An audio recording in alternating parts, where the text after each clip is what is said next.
ఓం నమో నారాయణాయ.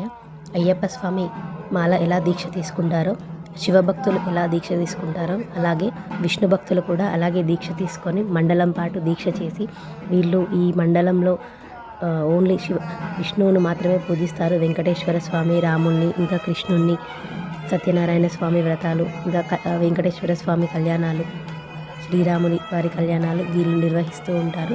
అయ్యప్ప స్వామికి శబరిమల ఎలాగో విష్ణు భక్తులకు తిరుపతి అలాగా వీరు తిరుపతి దర్శనానికై వెళ్తారు. ఈ అనంతకోటి ముక్కోటి ఏకాదశి ఉంది కదా, ఈ నెల 10వ తారీఖున దర్శనానికి రెడీ అవుతున్నారు. కొంతమంది కాలినడకన వెళ్తూ ఉంటారు తిరుపతికి, కొంతమంది వెహికల్ సహాయంతో వెళ్తూ ఉంటారు. ఇడుముడి కట్టుకొని ఈ స్వాములు తిరుపతి దర్శనానికి బయలుదేరుతున్నారు. ఓం నమో నారాయణాయ.